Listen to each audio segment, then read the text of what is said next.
सत्य शब्द जो है कहने में आता है। ये सत्य शब्द क्या है? ये सत्य शब्द जो है वो सत्य का संबोधन शब्द है। क्या शब्द है? संबोधन, यानी सत्य को इशारा करने वाला। ये सत्य शब्द जो है स्वयं में सत्य नहीं है, लोगों ने इसी को सत्य समझ लिया।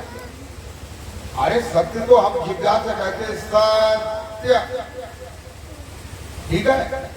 सत्य कहने के बाद सत्य भंग हो गया कि नहीं?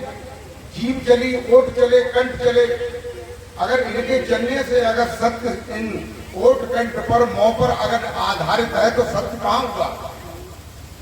सत्य उसे कहते हैं, कल मैंने बताया था, जो अनाद काल में भी था वो आज भी है, आगे भी रहेगा। सत्य कभी विनाश को प्राप्त नहीं होता है।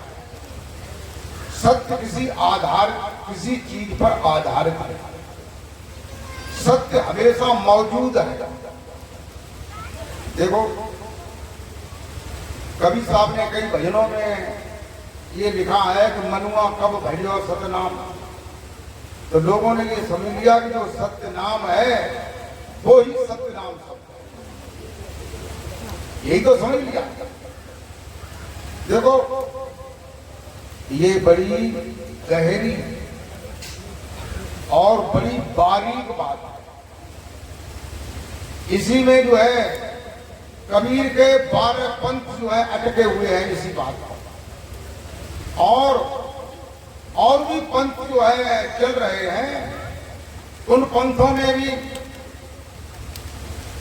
जैसे राधा स्वामी है, उनमें 6 नाम देते हैं, तो एक सत्य नाम भी देते हैं। क्यों देते हैं?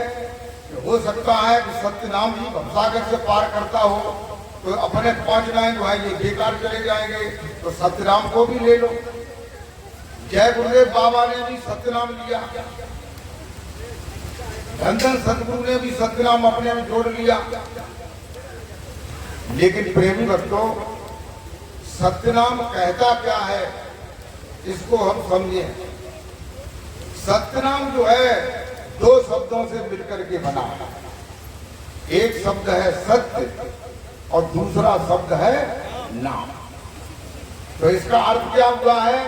इसका अर्थ ये है, जो सत्य है उस नाम को जानो। या उधर से अर्थ करें तो सत्य नाम, यानी नाम सत्य है। कौन सा नाम सत्य है? संसार में तो बहुत से नाम हैं। कहते हैं कोट नाम संसार में, कोई कबीर साहब कहते हैं कोट नाम संसार में ताते कछु न हो। कबीर कहते हैं कि जो संसार में करोड़ों नाम हैं उनसे कुछ नहीं तो होगा। बिल्कुल इनकार कर दिया। कोट नाम संसार में ताते कछु न हो, आज नाम सो गुप्त है। जो नाम अनादिकाल से चला आ रहा है, कबीर साहब ये कह रहे हैं, जो अनादिकाल से चला आ रहा है, जो त्रेता से चालू नहीं हुआ, जो सतयुग से चालू नहीं हुआ, जो द्वापर से चालू नहीं हुआ, जो कलयुग में चालू नहीं हुआ, जो अनादिकाल से चला आ रहा है। अनादिकाल से चला आ रहा है वो कौन सा नाम है?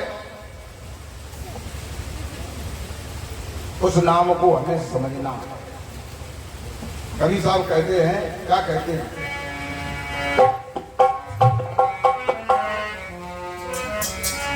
कि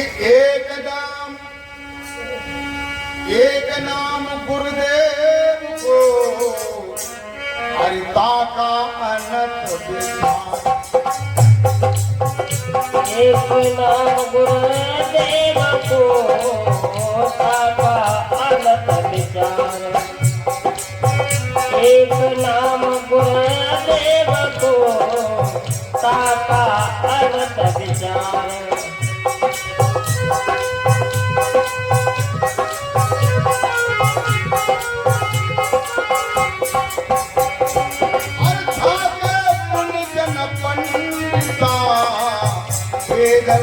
पायो पार, कबीरा वेद न पायो पार। भागे मुनिजन पंडिता वेद न पायो पार, कबीरा वेद न पायो पार। भागे मुनिजन पंडिता वेद न पायो पार।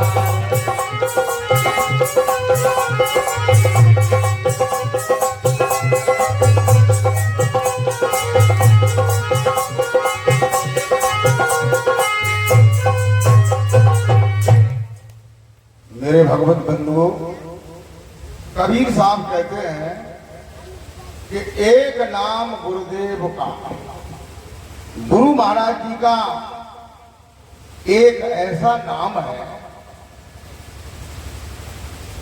उस पर जो है अनंत विचार किया गया है। और फिर भी कहते हैं ठाके मुनिजन पंडिता वेदन पायो पार। मुनि ऋषि पंडित माने विद्वान जन वो भी हार गए हैं, फिर भी इसका पार नहीं पा पाया है कि वो एक नाम कौन सा है। बोल मेरे श्री गुरु महाराज की जय। कोई तो ये समझते हैं कि वो एक नाम ओम है, कोई तो ये समझते हैं कि वो एक नाम राम है, कोई तो ये समझते हैं कि वो एक नाम कृष्ण है, कोई तो ये समझते हैं कि वो एक नाम परमात्मा है। देखो जितने भी नाम हैं, अभी कवि साहब ने बताया कि कोटि नाम संसार में करोड़ों नाम है उस परमात्मा के, लेकिन जो नाम अनाद काल से चला आ रहा है और अनंत तक रहता है और तुम्हारे अंदर भी है बाहर भी है, ऐसा कौन सा नाम है जो तुम्हारे अंदर में है और बाहर भी है? बाहर भी मरवा रहा है, बता रहा है कि मैं यहां हूं, मुझे देखो। देखो संतों ने बताया है, कुदरती काबे की तू मेहराब में सुन गौर से। देखो ये शरीर जो है, ये जो शरीर है वो क्या है? लोग बाहर ईंट पत्थर सीमेंट मसाले से मंदिर बनाते हैं, मस्जिद बनाते हैं, गिरजाघर बनाते हैं, बुद्ध स्तूप बनाते हैं, मस्जिद बनाते हैं कि नहीं ईंट पत्थर से, और स्वयं ही उसमें भगवान को बना करके पत्थर से या कागज से या सीमेंट से बना करके भगवान को बिठा देते हैं, फिर पूजा करते हैं। लेकिन तुलसी साहेब कहते हैं हाथरस वाले कि कुदरती काबे की तू मेहराब में सुन गौर से। ये जो शरीर है ये कुदरती काबा है। क्या है? काबा। काबा का मतलब जिसमें खुदा रहता है। अब देखो ये उनकी भाषा की बात थी, तुम ये कह सकते हो ये कुदरती मंदिर है, इसमें भगवान विराजमान है। कोई कह सकता है कि ये कुदरती बुद्ध स्तूप है जिसमें बुद्ध बैठे हुए हैं। कोई भी अपनी भाषा में जिनको जो मानता है उनको कह सकता है, लेकिन ये कहते हैं तुलसी साहब कि कुदरती काबे की तू मेहराब में सुन गौर से। इसकी मेहराब माने इसके अंतर में अंतस्थल में जाकर के गौर से सुन। कैसे सुन? गौर। आ रही धुर से सदा, जो मैंने अभी बताया था कि वह नाम तुम्हारे अंदर में भी है और बाहर भी है। तो जो बाहर है आ रही धुर से सदा, धुर कहाँ है? जैसे कोई लोग नहीं जानते हैं तो मैं थोड़ा सा बता रहा हूं। कहते हैं कि तुम्हारी ये पृथ्वी है, इस पृथ्वी से भी नीचे भी बहुत से लोग हैं, जिन्हें तल अतल वितल तलातल रसातल महातल पाताल कहते हैं। और भी लोग हैं इर्द गिर्द में। ये पृथ्वी कहीं रखी हुई नहीं है, पहले लोगों ने बता दिया तो हम उसी को समझ गए कि पहले लोगों ने बताया कि पृथ्वी जो है गाय के सींग पर रखी हुई है, ये भागवत में लिखी है, ऐसा बता दिया। पृथ्वी कहां रखी है? गाय के सींग पर। गाय कहां है? शेषनाग के फन पर। गाय जो है शेषनाग के फन पर खड़ी है। और शेषनाग कहां है? कछुआ की पीठ पर। और कछुआ कहां है? क्षीर सागर की। और क्षीर सागर कहां है? पृथ्वी पर, तुम्हारे हृदय में। और हृदय कहां है? शरीर में। और शरीर कहां है? पृथ्वी पर। और पृथ्वी कहां है? गैया के सींग पे है। तो ये देखो, पहले लोगों ने अनुमान करके ये बता दिया, लेकिन फिर भी ठीक तरह से बताया। ये सूत्र था, ये सवाल को हल करने का सूत्र था, लेकिन सूत्र को तुमने समझ नहीं पाया। तुमने ये बता दिया कि पृथ्वी गैया के सींग पर है। अरे गैया इतनी बड़ी होगी तो उसके सींग पर पृथ्वी आ जाएगी? अरे सींग तो नुकीला होता है, मिट्टी के बड़े ढेले को भी रखो तो फूट जाएगा। फूट जाएगा कि नहीं? लेकिन इसका अर्थ क्या है? ये जो शरीर है वो 5 तत्वों से बना है। पृथ्वी, जल, अग्नि, आकाश, वायु। इनमें से सबसे ज्यादा मात्रा में और ज्यादा वजन में कौन सा तत्व है शरीर में? पृथ्वी तत्व है। जैसे पृथ्वी तत्व कहते हैं हड्डी, नाड़ी, रोम, मांस, त्वचा। तो शरीर में क्या ज्यादा है? हड्डियां और मांस, यही तो है। और नस नाड़ियां, तो ये इनका ही तो सब वजन है। फिर हवा में कोई वजन है? अग्नि में कोई वजन है? आकाश में कोई वजन है? जल में थोड़ा सा वजन है। तो देखो, इसलिए ये कह दिया है, ये पूरा शरीर जो पृथ्वी तत्व जिसमें प्रधान है, ये किस पे टिका हुआ है? ये टिका हुआ है गो पर। किस पर टिका है? गो पर। किस पर टिका है? गो पर। गो माने इंद्रियां। कल मैंने बताया था सत्संग में, गो माने क्या है? इंद्रियां। यानी 5 कर्मेंद्री और 5 ज्ञानेंद्री। कर्मेंद्री कहिए हाथ, पैर, मुख, जिह्वा, गुदा। ज्ञानेंद्री कहिए आंख, नाक, कान, जिह्वा, त्वचा। तो ये पूरा शरीर जो है इंद्रियों पर टिका हुआ है। इंद्रियां कहिए गो। गो माने इंद्रियां होती हैं, गो माने गाय भी होता है। गाय, गो माने गाय नहीं होता, गौ माने गाय होता है। और गाय कहां टिकी है? शेषनाग के फन पर। आप लोग गौर से समझना। और ये शेषनाग क्या है? ये नासिका के 2 छिद्र हैं, यहां से लेकर के अंदर को श्वास जाती है, अंदर सुषुम्ना नाड़ी मिलती है, मोटी मोटी जो नाभि तक जाती है, उसमें श्वास जाती है और आती है। आती है कि नहीं? तो ये शेषनाग है। शेष माने खाली ग्रह, शेष माने खाली आकाश। नाग माने नाग के आकार की नाड़ी, जो ऐसी नाड़ी है, इस पर इंद्रियां टिकी हैं। इंद्रियों पर शरीर टिका हुआ है। टिका कि नहीं? अगर ये श्वास बंद हो जाए तो इंद्रियां काम करेंगी? नहीं करेंगी। और जब इंद्रियां काम नहीं करेंगी तो शरीर काम करेगा? शरीर भी काम करेगा। और ये शेषनाग कहां टिका है? शेषनाग जो है कछुआ पर टिका हुआ है। कछुआ क्या है? ये कंठ के नीचे जो गड्ढा है, इसको कच्छपका नाड़ी बोलते हैं।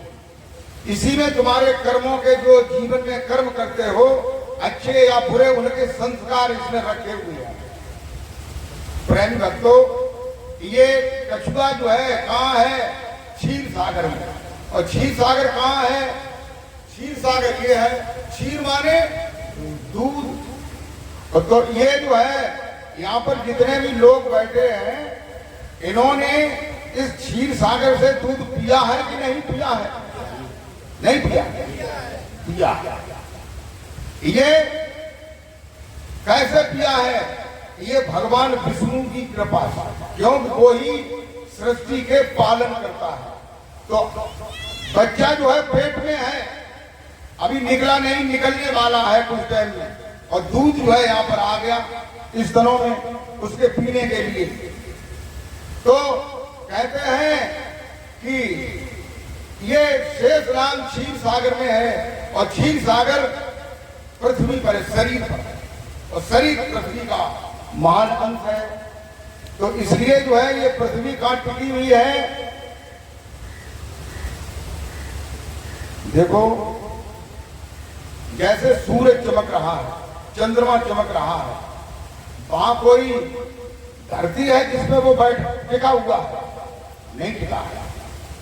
ये ब्रह्मांड है, इसमें कल मैंने बताया था 16 सूरज है एक ब्रह्मांड में, 68 चंद्रमा है। चंद्रमा कितने हैं? 68 चंद्रमा है। तुम्हें एक चंद्रमा दिखाई दे रहा है। ये ब्रह्मांड बहुत बड़ा है, इसमें गगन गंगा है, उसमें अरबों ग्रह हैं। जो गगन गंगा है, गगन गंगा जानते हैं आप लोग? अब ये पार के महीने में और कार्तिक में दिखाई देगा रात को। गगन गंगा का मतलब है आकाश में जो ग्रह उपग्रहों का एक घना लाइनदार, एक शानदार चमकता हुआ दृश्य है, वो गगन गंगा है, जिसमें अरबों ग्रह हैं, जिसमें सैकड़ों पृथ्वी हैं, हजारों सूरज हैं, हजारों चंद्रमा हैं। ये सब एक गगन गंगा में। ऐसे अनगिन ब्रह्मांड है जिनकी कोई गिनती नहीं है। इनको कौन धारण किए हुए हैं? क्या गाय के सींग पर टिके हुए हैं सब? ये परमात्मा के बायपास में सब टिके हुए हैं। परमात्मा के किसमें? बायपास। और परमात्मा कैसा है? परमात्मा के न नाक है, न कान है, न हाथ पांव है, ये कोई चीज ना है, लेकिन फिर भी है, और सारे ब्रह्मांडों को देख रहा है और उसका भरण पोषण कर रहा है। सारी सृष्टि उसने बना कर रखी है। गोस्वामी तुलसीदास जी कहते हैं, क्या कहते हैं?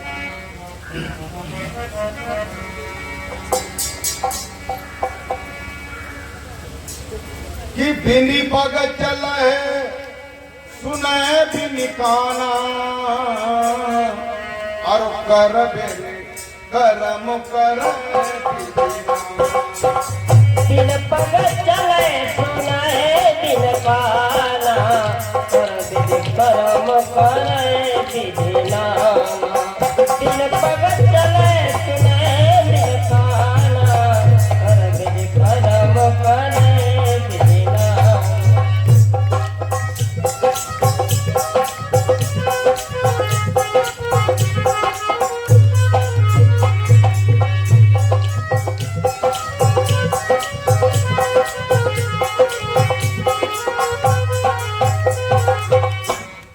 प्रेमी भक्तों, जो परमात्मा निर्गुण निराकार है, सर्वव्यापी है, सर्वेश्वर है, सर्वमय है, सर्व नियंता है, सबका कारण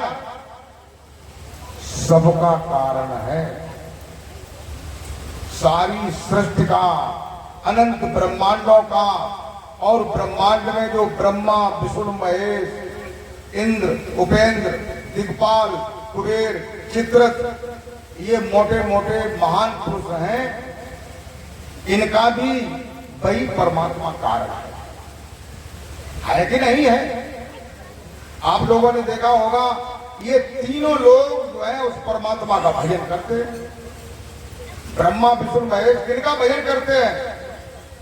परमात्मा। देखो ब्रह्मा जी तो गोदी में हार रख करके आंखें बंद करके भजन कर रहे कि नहीं? शंकर जी जो है वो भी गोदी में हार रखे हुए भजन कर रहे कि नहीं कर रहे? रामायण प्रमाण देती है। क्या कहते हैं रामायण में कि उमा कहूं ये अनुभव अपना और सत्य हरे भजन जगत। उमा कहो यह अनुभव अपना, सत्य हरि भजन जगत सब सपना।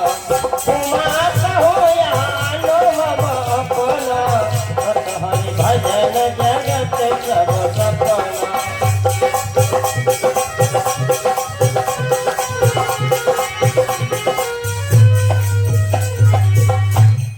प्रेमी भक्तों, भगवान शंकर जी स्वयं बता रहे हैं।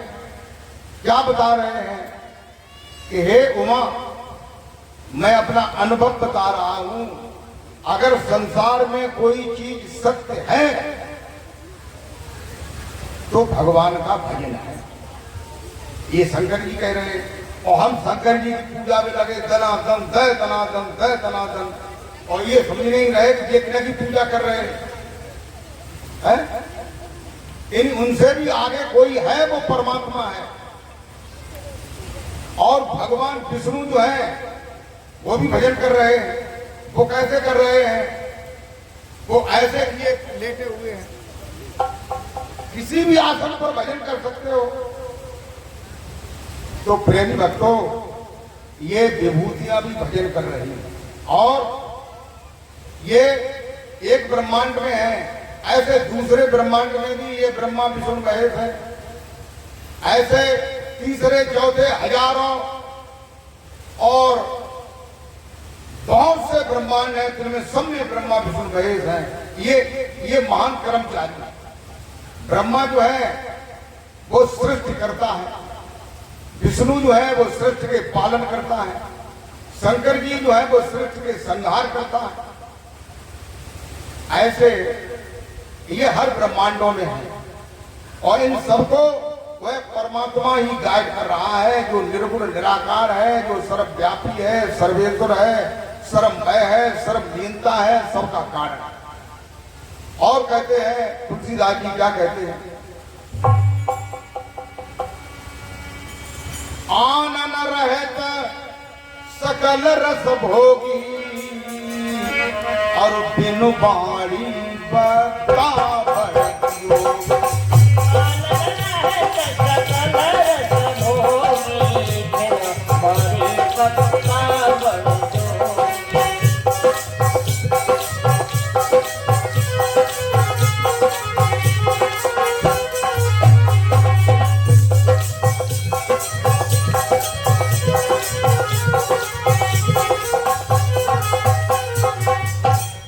प्रेमी भक्तों,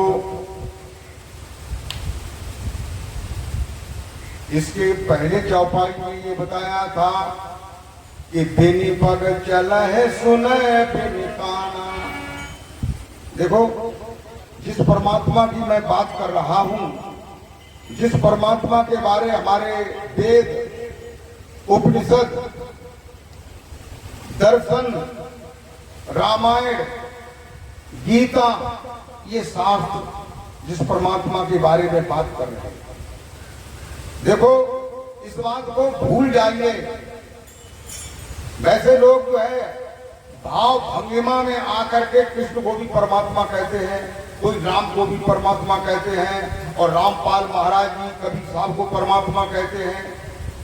तो ये भाव भंगिमा में कहने लगते हैं, लेकिन कोई आदमी या कोई आकार या कोई रूप परमात्मा नहीं हो सकता है, ये हमारे शास्त्र कहते हैं। क्योंकि परमात्मा सर्वव्यापी है। जब परमात्मा सर्वव्यापी है तो उसका कोई आकार नहीं है, नहीं है। देखो, चीनी है, चीनी का एक आकार है, छोटा सा दाना है, सफेद रंग का है, कोई चौखुटा भी है, कोई तिकोना भी है कि नहीं? मालूम पड़ता है कि नहीं?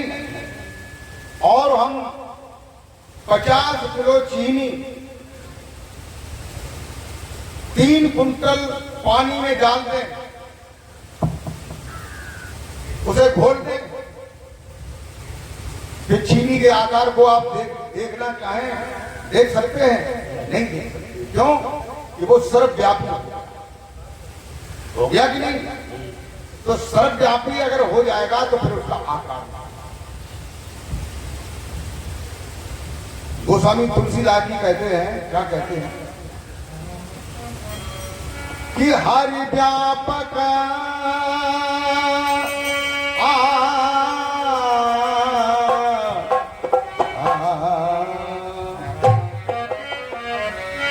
हरे व्यापक सर्वत्र समान, हर व्यापक सर्वत्र समान, हर व्यापक सर्वत्र समान।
प्रेमी भक्तों, गोस्वामी तुलसीदास जी श्री रामचरितमानस में ये बताते हैं, क्या बताते हैं कि जो हरि है, जो प्रभु है, जो परमात्मा है, जो परमेश्वर है,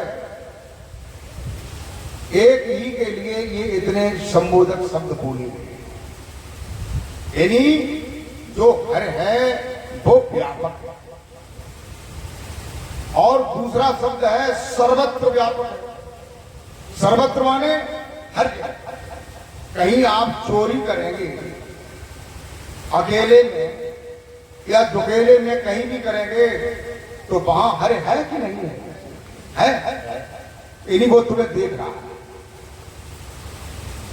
तुम अगर उनका भजन कर रहे हो तो वहां हर है कि नहीं है? वहां वो तुम्हें देख रहे हो, और तुम नहीं कर रहे हो तो भी देख रहे हो। तुम अगर कहीं किसी आदमी को मारने का प्लान बना रहे हो तो भी वो देख रहे कि नहीं? अगर तुम कोई गलत काम करने के लिए अपना प्लान बना रहे हो तो वो देख रहे। यानी उनसे आप बच नहीं सकते हो, वो तुम्हें हर जगह तुम्हें देख रहा है। प्रेम के प्रकट हो तो हम जाना। यानी वह कैसे प्रकट होते हैं? प्रेम से प्रकट होते हैं। कितने देर के लिए? थोड़ी देर के लिए, तुम्हें दर्शन देने के लिए प्रेम से तुम्हारे अंदर भी प्रकट हो सकते हैं, बाहर भी प्रकट हो सकते हैं। उनमें इतना पावर है। बोल जयकारा बोल मेरे श्री गुरु महाराज की जय। तो ऐसे परमेश्वर के नाम को जानो। ऐसे परमेश्वर को नाम को जब तक नहीं जानोगे, उसका सुमिरन नहीं करोगे, तब तक जो है वो तुम्हें कैसे मिलेंगे, कैसे उनका अनुभव करोगे। इसलिए उनका एक नाम ऐसा भी है जो भगवान है, उनकी जो दिव्य विभूतियां हैं, जैसे राम है, कृष्ण है, हनुमान है, विष्णु भगवान है, ब्रह्मा है, शंकर जी है, दुर्गा है, काली है, जितने भी विभूतियां हैं भगवान है, दिव्य विभूतियां हैं जो आकार में आई थी और अब भी दिव्य रूप से विद्यमान है। उन्हें जानने के लिए, उनको अगर जानना चाहो तो तुम्हारे अंदर में उनका भी एक ऐसा नाम है जो राम ने गुरु वशिष्ठ जी से जाना था, जो कृष्ण ने दुर्वासा से जाना था, जो ब्रह्मा विष्णु महेश ने अद्या महामाया से जाना था। प्रेम भक्तों, वो भी नाम तुम्हारे अंदर में मौजूद है, जिसके लिए रामायण में तुलसीदास जी कहते हैं, क्या कहते हैं?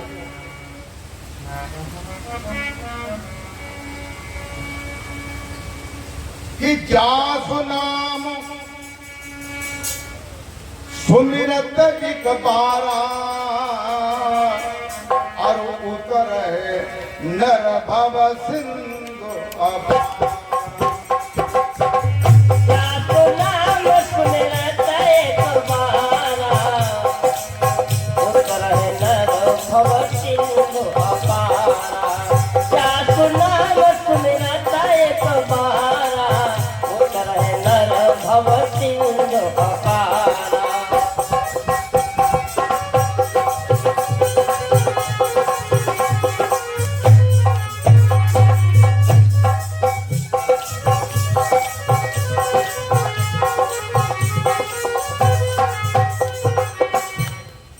प्रेमी भक्तों, ये चौपाई श्री रामचरितमानस, रामायण की, जिसको रामायण भी कहते हैं। देखो,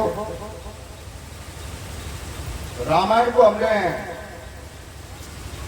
बहुत बार सुना होगा, पढ़ा होगा, देखा होगा, देखा होगा कि नहीं।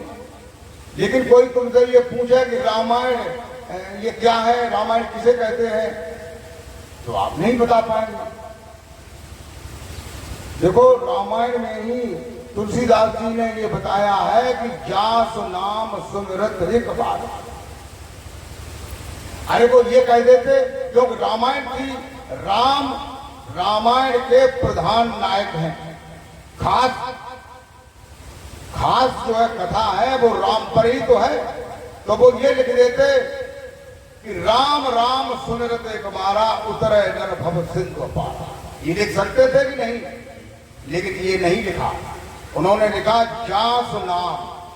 जास माने जिसका, किसका, वही प्रश्न खड़ा हो जाता है, किसका। देखिए, राम भगवान के अवतार थे, ये बात मजबूत है, लोग मानते हैं। लेकिन उनके भी गुरु थे, वशिष्ठ जी। वशिष्ठ जी ने भी उन्हें कोई नाम बताया होगा। क्या ये कह दिया कि तुम अपने लला नाम को जपो? ये नहीं कहा होगा। अगर ये कहा होता तो तुलसीदास जी ने रामायण में यह भी लिखा है, क्या लिखा है कि कहाँ लगी नाम बढ़ाई और राम न सके नाम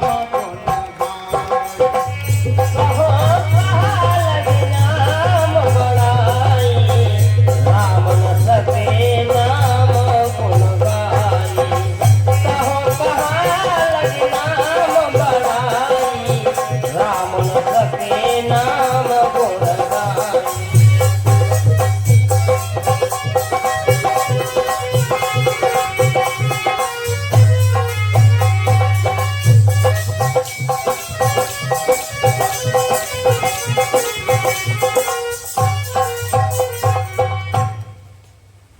भगवत प्रेमियों कहते हैं कि कहाऊं कहाँ लगी नाम बढ़ाई।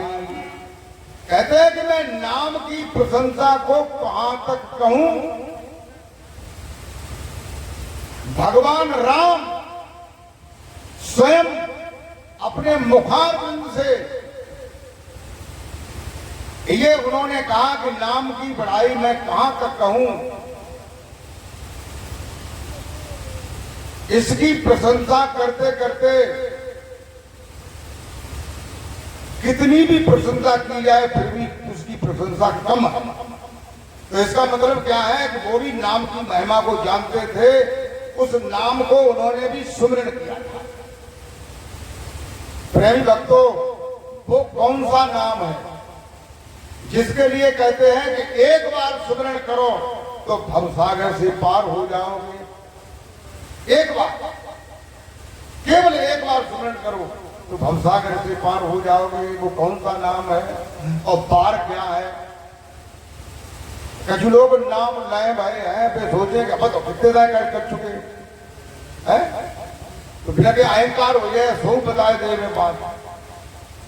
बार कहते हैं, एक तो बार माने ये बाल जो है ये होता है बार, इन्हें को भी बार कहते हैं। एक बार दिन को भी कहते हैं, जैसे रविवार, सोमवार, मंगलवार, बुधवार, बृहस्पतिवार, शुक्रवार, शनिवार, फिर रविवार, इनको भी बार कहते हैं। लेकिन बार का ये अर्थ नहीं है। फिर एक बार उसे कहते हैं बार माने चोट करना, बार माने घात करना, बार माने यानी बार का मतलब जो है घात करना, चोट करना भी होता है, लेकिन ये भी नहीं है। बार माने क्या है? बार माने लंघना भी होता है। लंघना माने लांघना, यानी किसी कक्षा से दूसरी कक्षा में जाना, यानी पिंड से ब्रह्मांड में जाना। शरीर में जो पिंड है, इस पिंड में शब्द हो रहा है, जो श्वासों को चला रहा है, जो शब्द हो रहा है, उस शब्द में श्रुति को जोड़ने से एक बार ये स्थिति होगी। कौन सी स्थिति होगी? जैसे एक स्थिति ये है कि हम जग रहे हैं, है ना? ये स्थिति है कि नहीं? आप जग रहे तो आप संसार को देख रहे हैं, अपने घर को, मकान को, बच्चों को, संसार को देख रहे हैं, एक ही स्थिति है। और एक स्थिति ये है कि आप सो जाते हैं, तब तुम्हें कुछ नहीं पता रहता है कि मैं कहाँ चला गया हूँ, मैं छोटा हूँ, बड़ा हूँ, कि घाट पर हूँ, कि छत पर हूँ, कि घर में हूँ, कि कहाँ हूँ, कुछ नहीं पता, कुछ नहीं, बेखबर गहरी नींदा में। तो एक ये अवस्था है, एक जगने की अवस्था है, एक सोने की अवस्था है। एक तीसरी अवस्था कौन सी है? स्वप्न देखने की अवस्था, कि हम स्वप्न देखने लगते हैं, स्वप्न में संसार देखने लगते हैं और बहुत चीजें देखने लगते हैं जो हम सोचते रहते हैं, उनको देखते हैं। और कभी कभी ऐसा भी देखते हैं जो हमने सोचा नहीं, देखा नहीं, विचार नहीं किया, उसको भी देखते हैं। तो वो कब का समय है? तुम्हारे पिछले जन्मों के समय है। और चौथी अवस्था कौन सी है? जब हम नाम में अपनी सुर्ती को लगाते हैं और लगाए लगाए लगाए लगाए लगाए लगाए संसार को भूल जाते हैं, शरीर को भूल जाते हैं, कुछ नहीं पता रहता है, केवल नाम का ही पता रहता है। फिर नाम जो है, सुरती नाम में मिलकर के पिंड से जब ब्रह्मांड में जाती है, उसे बार कहते हैं। क्या कहते हैं? बार। बोल जयकारा बोल मेरे श्री गुरु महाराज की जय। जास नाम सुमिरत एक बार, जिस नाम को सुनते सुनते एक बार हो जाए, आप पिंड से ब्रह्मांड में पहुंच जाए, तो आप भवसागर से पार हो जाएंगे। बोल जयकारा बोल मेरे श्री गुरु महाराज की जय। लेकिन ये होगा कब? जब आपको वो नाम मिले जो अनाद काल से चला आ रहा है, वो नाम मिले, और जो तुम्हारे अंदर में रमण कर रहा है, तुम्हारे शरीर को चला रहा है, वो नाम मिले, और तब सुमिरन करते करते उसमें पार हो, तब ये स्थिति प्राप्त हो। देखो अभी मैंने पीछे रामायण की बात कही, तो रामायण किसे कहते हैं? रामायण शब्द देखो कोई शब्द है या वैज्ञानिक लोग किसी का परीक्षण करते हैं किसी भी चीज का, तो उसको तोड़ते हैं, उसको तोड़ते हैं, फोड़ते हैं, बिगाड़ते हैं, तब उसका परीक्षण करते हैं। तो इस रामायण शब्द को हम तोड़ेंगे तो इसमें दो शब्द प्राप्त होगा। कौन से दो शब्द होंगे? एक शब्द होगा राम और दूसरा शब्द होगा ऐण। ऐण, राम ऐण, रामायण होगा कि नहीं? तो दोनों मिलकर के हो जाते रामायण। ठीक है, तो रामायण का क्या अर्थ है? ऐण माने क्या है? ऐण माने होता है, एक ऐण माने होता है शीशा, मुख देखने वाला, एक ये अर्थ। और एक ऐण माने क्या होता है? एक ऐण माने पक्ष होता है। जैसे वर्ष के दो पक्ष होते हैं, उत्तरायण दक्षिण आयन, उत्तरायण दक्षिण होते हैं। और एक ऐण माने होता है घर। क्या होता है? घर। एक ऐण माने क्या होता है? घर। यानी रामायण का मतलब ये है राम का घर। और राम का घर कहां है? रामायण में है। कहां है? तुम्हारे शरीर में, हृदय में राम का घर है। बताओ, राम को घर तुम्हारे शरीर में, और राम तुम्हारे शरीर में, कृष्ण तुम्हारे शरीर में, सब चीजें तुम्हारे शरीर में, पूरा ब्रह्मांड तुम्हारे शरीर में, और तुम बार बार मतलब भूल रहे और वो बिल्कुल बड़ी परेशान। और क्या करो जा? तभी तो तुलसीदास जी ने ये कहा कि घट में है सूझे नहीं लानत ऐसी जिंद। वह जो राम है, वह जो परमात्मा है, वह जो ईश्वर है, वह कोई भी है जिसे तुम चाह रहे हो, तुम्हारे घर में है और तुम्हें सूझ तो नहीं, तुम्हें दिखाई नहीं देता। लानत ऐसी जिंद, ऐसी जिंदगी को लानत है, धिक्कार है। तुलसी या संसार को भयो मोतिया बिंद। तुलसीदास जी कहते हैं कि संसार को मोतिया बिंद है। वस्तु कहीं ढूंढे कहीं कैसे आवे हाथ, और वस्तु कभी पाइए जब भेदी लेवे साथ। प्रेम रखो। दूसरे दुआ में उन्होंने कहा है, क्या कहा है कि सदगुरु पूरे वैद्य है और अंजन है सत्संग। सदगुरु पूरे वैद्य है, अंजन है सत्संग। सदगुरु पूरे वैद्य है, अंजन है सत्संग।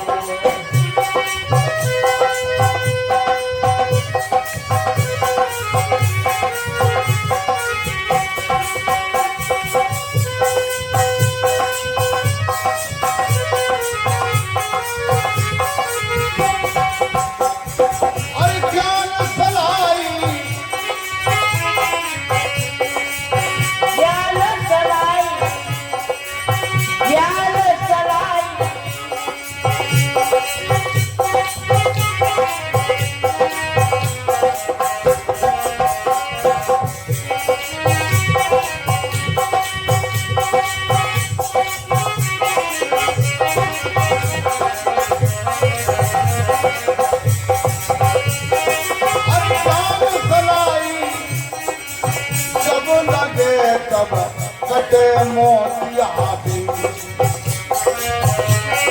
तुलसिया कटत मोतिया ज्ञान चलाई जब लगे सब कटे मोतिया बिन। तुलसिया कटे मोतिया बिन। ज्ञान चलाई जब लगे सब कटे मोतिया बिन।